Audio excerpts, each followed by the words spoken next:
नमस्कार दोस्तों, एक बार फिर से आप सभी का स्वागत है। हार्दिक अभिनंदन है education for you YouTube channel पर। मेरा नाम है आशीष चौरसिया और दोस्तों आज एक धमाकेदार वीडियो मैं आपके लिए लेकर आया हूँ। एक ऐसा वीडियो जो आपके लिए बहुत इम्पॉर्टेंट होगा। यहाँ पक्षी या पक्षियों से संबंधित समस्त घोंसलों का अध्ययन करेंगे जिनसे हर बार प्रश्न आ रहे हैं और इस बार भी आएगा, आप ये देखिएगा। पहला हमारे यहाँ पे प्रश्न आप लोग देख पा रहे हैं जो है कलचड़ी। कलचड़ी को इंग्लिश में इंडियन रॉबिन कहा जाता है। और इंडियन रॉबिन जो पक्षी होता है दोस्तों, जैसा कि आप लोग देख पा रहे हैं, ये अपना घोंसला कहाँ तैयार करता है, तो ये अपना घोंसला जो है दो पत्थरों के बीच में करता है। इसके घोंसले में क्या क्या हो सकता है, तो इसके घोंसले में छोटी टहनियाँ, रुई, बाल, कपड़े आदि हो सकते हैं। तो ये बड़ा ही इंटरेस्टिंग क्वेश्चन है, आप मेरे हिसाब से ज़रूर याद रखेंगे कलचड़ी के बारे में, और काफ़ी इंपॉर्टेंट क्वेश्चन था। चलिए आइए टॉपिक नंबर 2 पर चलते हैं। टॉपिक नंबर 2 अगर आप देख पा रहे हैं तो ये है दर्जनी चिड़िया, जिसे कौन नहीं जानता, ये बताइए। देखिए आप ध्यान से इस पिक्चर्स को देखिए। ये पिक्चर्स आपको क्या बताती है? ये पिक्चर ये बता रही है दोस्तों, क्योंकि यहाँ पे कुछ सिलाई हो रही है। यहाँ दो पत्तियों को सिलकर एक बनाया जा रहा है और घोंसला तैयार किया जा रहा है। तो ऐसा कौन करता है? ऐसा दर्जनी चिड़िया करती है। दर्जनी चिड़िया को इंग्लिश में टेलर बर्ड कहा जाता है। और ये जो टेलर बर्ड होती है, ये अपनी नुकीली चोंच से पत्तों को सी लेती है और सीने के बाद क्या होता है, थैला बना लेती है और उस थैले में अपना घोंसला बनाकर अंडे देती है। तो ये भी कॉन्सेप्ट आपका क्लियर हो गया टेलर बर्ड के बारे में। तीसरा पक्षी आता है आपका वीवर बर्ड। अब वीवर बर्ड के बारे में आप बताइए कौन नहीं जानता है? वीवर बर्ड आप देख पा रहे हैं बहुत ही सुंदर सा घोंसला तैयार करता है। और आपको एक बात मैं बताना चाहूँगा, इसमें केवल नर बीवर जो होते हैं वही अपने अपने घोंसले बनाते हैं। मादा बीवर उन घोंसलों में से सिर्फ चुनाव करती है, जो घोंसला उन्हें अच्छा लगता है उसमें अंडे देती है। बाकी मादा बीवर जो है घोंसला नहीं बनाती है, नर बीवर घोंसला तैयार करते हैं। ये बात भी आपको याद रखना है। अब हम बात करते हैं मोर के विषय में। अब मोर के बारे में कौन नहीं जानता भाई? मोर हमारा राष्ट्रीय पक्षी है, ये सभी जानते हैं। और मोर अपना घोंसला कहाँ तैयार करता है, ये पॉइंट की बात है दोस्तों। कोई भी निचली झाड़ियाँ जो होती हैं, लटकती हुई झाड़ियों में मोर अपना घोंसला तैयार करता है। और ऐसा कहा जाता है कि मोर की दुम पे पैसा होता है, ये भी आपको ध्यान रखना है क्योंकि इससे भी क्वेश्चन बनकर आ सकता है। मोर एक सर्वाहारी होता है, ये सांप आदि का मांस भी खाता है और फल फ्रूट आदि भी खाता है। तोते के विषय में अगर कोई क्वेश्चन आता है तो तोते की चोंच के विषय में आता है, ये किस पक्षी की चोंच लाल कलर की होती है? तो यहाँ पर अगर आप देख पाएंगे जो तोता है, इसकी जो चोंच आपको दिखाई दे रही है वो डेफिनेटली लाल रंग की है। किस पक्षी को मिर्च खाना पसंद है, ये प्रश्न आता है तो आप कहेंगे सर तोते को मिर्च खाना पसंद है। हम चलेंगे कौवे के ऊपर। अब देखिए कौवा बहुत ही ज़्यादा चर्चाओं में होता है, जैसा कि आप लोग जानते हैं। देखिए कौवे के चर्चाओं में होने का एक विशेष कारण यह भी है क्योंकि ये एक ऐसा पक्षी है जो सबसे ऊंची डाल पे घोंसला बनाता है। दूसरी बात अगर हम लोग करें तो इसके घोंसले में एक बड़ी खास एक विशेषता होती है, जहाँ पर आपको लोहे के तार देखने को मिलते हैं जो किसी के घोंसले में देखने को नहीं मिलते हैं।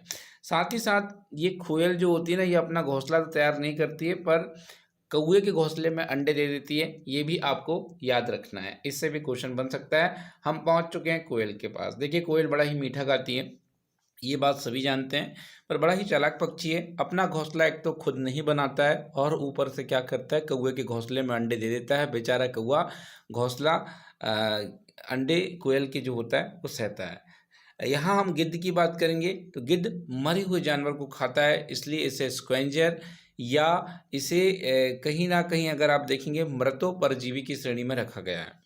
अगर आप बात करेंगे इनके घोंसले के बारे में तो इनका घोंसला होता है सुनसान जगह। कहाँ होता है? एकदम सुनसान, जहाँ पे कहना चाहिए मनुष्य नहीं हो, वहाँ ये घोंसला तैयार करेंगे। मुख्यतः बहुत ऊंचे ऊंचे पर्वत के बीच में दो चट्टानों का जो गैप होता है, वहाँ ये घोंसला देखने को आपको मिलता है। मुख्यतः इसकी चोंच में आप विचार करेंगे। देखिए आप ये गिद्ध दिखाई दे रहा है और गिद्ध की चोंच देखिए। गिद्ध मुख्यतः मांस खाता है, एक मांसाहारी पक्षी है। अब जो मांसाहारी पक्षी होता है, इसका जो चोंच होता है प्यारे दोस्तों, वह चोंच होता है हुक के तरह, छोटी होती है, मुड़ी हुई होती है। ये प्रश्न भी आ सकता है, ध्यान रखें इस चीज़ को। अब ये प्रश्न बनकर आता है कि भाई किसकी चोंच गुलाबी होती है, तो कबूतर की चोंच गुलाबी होती है, ये ध्यान रखना है। साथ ही साथ एक बड़ा अच्छा क्वेश्चन आ जाता है कंठ फोड़वा। अब देखिए कंठफोड़वा को इंग्लिश में क्या कहते हैं, कमेंट बॉक्स में आपको बताना है, या आपका होमवर्क भी आप समझ लीजिए। कंठफोड़वा की चोंच आप देखिए कितनी तीखी चोंच है, कितनी धारदार चोंच है। और इस धारदार चोंच का एक बड़ा ही कमाल आपको मैं बताना चाहूँगा। इस धारदार चोंच से क्या होता है, यहाँ पर ये पेड़ के तने को छेद कर लेता है और छेद करके अपना घोंसला तैयार करता है। ये भी आपको याद रखना है। ये विषय आता है कंठफोड़वा का। साथ ही साथ मैना के विषय में थोड़ी चर्चाएं कर लेते हैं। मैना जो होती है एक झटके से अपनी गर्दन को आगे और एक झटके से गर्दन को पीछे करती है। ये भी आपको याद रखना है। साथ ही साथ एक पक्षी और अभी बचा हुआ है जिसका नाम है पकता। अब पकता को आप लोग देख पा रहे हैं, ये क्या है दोस्तों, जहाँ पे मैं एरो कर रहा हूँ लगातार, वो है कैक्टस के कांटे। क्या है ये, कैक्टस के कांटे हैं। और आपको पता है इन कांटों के बीच कोई अगर घोंसला बनाते हुए दिख रहा है तो ये पक्षी है जिसका नाम है पकता।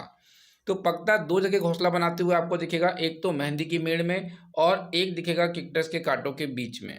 तो ये दोनों पॉइंट आपको याद रखना है, काफी इंपॉर्टेंट पॉइंट है। गोरैया भैया आपके घर के आजू बाजू ही दिखाई देगी। और आप मुझे बताइए, गोरैया दिल्ली से विलुप्त हो चुकी है। आपको पता है पॉल्यूशन के कारण, बिल्डिंग बनने के कारण दिल्ली में गोरैया नहीं पाई जा रही है। पर दिल्ली में गोरैया दिवस सेलिब्रेट किया जाता है। आपको ये बताना है कि दिल्ली में गोरैया दिवस किस डेट को सेलिब्रेट किया जाता है, आपको कमेंट बॉक्स में लिखना है। चलिए देखते हैं किस किस को पता है। और आपसे अगर पूछा जाए कि गोरैया हाल ही में ही कहाँ विलुप्त हुई है, तो दिल्ली में हुई है। और कारण क्या रहा है, पॉल्यूशन कारण रहा है, बड़ी बड़ी इमारतें इसका कारण रहा है। ये आपको याद रखना है। साथ ही साथ अगला प्रश्न और अंतिम प्रश्न यहाँ पर आ जाता है दोस्तों। और यहाँ पे हम बात कर रहे हैं शक्करखोरा। शक्करखोरा को इंग्लिश में सुगर बर्ड कहा जाता है, ये आपको याद रखना है। या इसे सनबर्ड कहा जाता है। क्या कहा जाता है, सनबर्ड। ये भी याद रखना है आपको। अब देखिए जब आप यहाँ पे सनबर्ड की बात ही कर रहे हैं तो थोड़ा सा डिटेल में हम लोग जाते हैं। देखिए सनबर्ड जो होता है, किसी भी पेड़ या झाड़ी पर, डाली पर जो होता है लटकता हुआ घोंसला बनाता है। Is that clear. सनबर्ड क्या करता है, किसी भी झाड़ी, किसी भी डाली पर लटकता हुआ घोंसला तैयार करता है। घोंसले में बाल होते हैं, बारीक बारीक घास, सूखे पत्ते, टहनियाँ, रुई, पेड़ की छाल या टुकड़े और कपड़ों की चीथड़े आदि हो सकते हैं। और मकड़ी के जाल भी इसके घोंसले में होते हैं। देखिए इसका प्रश्न कैसा आएगा ये भी मैं आपको बताना चाहूँगा। इसका प्रश्न कुछ इस तरीके से आएगा कि कौन सा ऐसा पक्षी है जो पेड़ों की झाड़ियों पर लटकता हुआ घोंसला तैयार करता है। तो आपका जवाब होगा सर यहाँ पे सनबर्ड, आप कहोगे शक्करखोरा। यही आपका जवाब होना चाहिए और आपको यहाँ पर 1 नंबर मिलेंगे।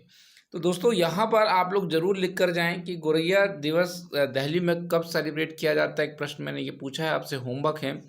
देखिए बहुत ही दुविधा का विषय है क्योंकि आप देख रहे हैं कि हमारा जो लाइव का सेटअप है लगभग डिस्ट्रॉय हो गया है।